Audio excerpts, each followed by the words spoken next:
はいどうも、ホルモン島田チャンネルのぶっちゃ島です。あれも値上げ、これも値上げ。最近値上げのラッシュはお店の仕入れにも大ダメージです。マクドナルドのハンバーガーも1個150円になり、20年前の1個59円の頃が懐かしいです。ということで今日は安いハンバーガーと高いハンバーガーを比べてみます。それでは早速やっていきましょう。今日はスーパーで売っていたオージービーフサーロイン 100g368 円と神戸牛サーロイン 100g4900 円を用意しました。10倍以上の値段差にびっくりしています。さすが世界の神戸ビーフです。画面向かって右がオージービーフで左が神戸牛です。同じ部位のサーロインですが見るからにサシの入り方などが違いますね。神戸牛に関しては綺麗な霜降りで見るからに脂が乗っていてジューシーそうです。オージービーフは対照的に脂がほとんどなく赤身が中心のさっぱりしてそうなお肉です。今日はこの同じ部位のお肉を使って共にひき肉にしてハンバーガーを作り味にどんな違いがあるのか検証してみます。ここ最近ニュースを見ていても物価の上昇や値上げといった話題が多いですね。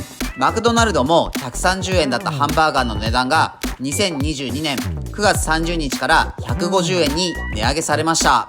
青春時代を59円のハンバーガーで過ごした身としては150円という値段に驚きます。ちなみにマクドナルドのハンバーガーが一番高かったのは1985年のバブルの時代に1個210円にまで値上がりしたそうです。今の値段が高いのか、それとも元々が安すぎたんですかね。値段の付け方って難しいですよね。今でこそ各社高級路線のハンバーガーなどにも力を入れています。個人店のハンバーガーとかだと1個1000円を超すのも当たり前の世界です。ラーメンでは1杯1000円の壁と言われて長い間1000円を超すラーメンは高いとされていました。最近ではチェーン店などでも1000円を超えるラーメンも多くなってきましたね。ニューヨークなどだと1杯2000円のラーメンも普通にあるそうです。これだけ聞くとアメリカって高いなって思いますが、逆にピザは日本の方が値段が高かったりもします。場所によって値段が変わるのも面白いですね。きっとこの神戸牛は海外だったらもっと高い値段に化けているはずです。物価が上がったことは目の前の出来事としては大変かもしれませんが、それによって余分なものを買わなくなって長期で見たら日本人が健康的になっていたとか研究が出たら面白いですね。それではまずはそれぞれのお肉をミンサーを使ってひき肉にしていきます。はじめはオージービーフです。脂身の割合は少なくスーパーで売っているような牛のひき肉です。次は神戸牛です。先ほどに比べると明らかに脂身が多く少し溶けたような柔らかさがあります。それではそれぞれこねて形を形成してパティを作ります。神戸牛は手の温度で脂が溶けていくのがわかります。次にソースを作ります。ボウルにマヨネーズ、ケチャップ、マスタード、ホットソース、ガーリックパウダー、ウスターソースを加えてよく混ぜ合わせます。次にバンズをカットしてバターを塗ります。先にバンズを焼きたかったのを失敗しました。バンズを焼いていきます。次にそれぞれのパティを塩コショウを振って焼いていきます。まずはオージービーフです。いい焼け具合ですね。仕上げにチーズをトッピングして溶ければ完成です。同じように神戸牛も焼いていきます。油がかなり染み出てきます。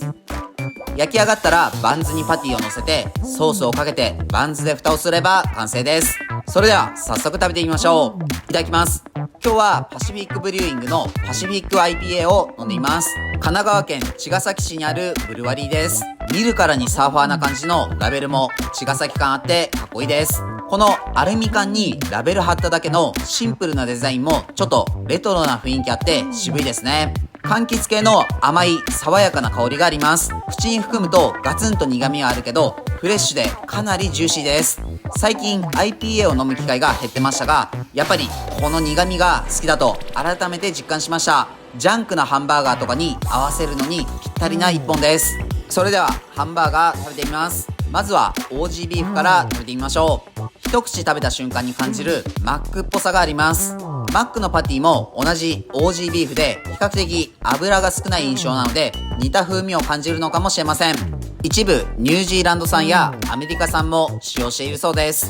いわゆるハンバーガーのパティとして考えると十分なクオリティです。このソースと肉の相性もぴったりです。次は神戸牛バーガー食べてみます。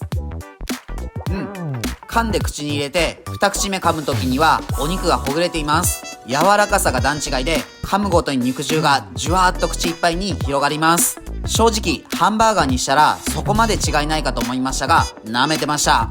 10倍以上のうまさかと言われると悩みますが、間違いなくうまさを感じる初速が違います。オージービーフは口に入れてパクパクパク、うまいって感じです。神戸牛は口に入れてパク、うまって感じです。伝わりましたか？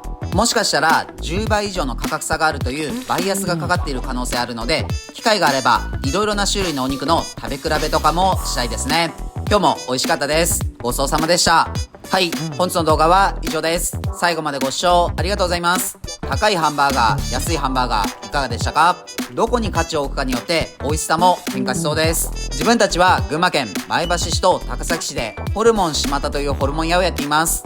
群馬には美味しいお肉を食べられるお店がたくさんあるので、もし群馬に来た際はいろいろ探してみてください。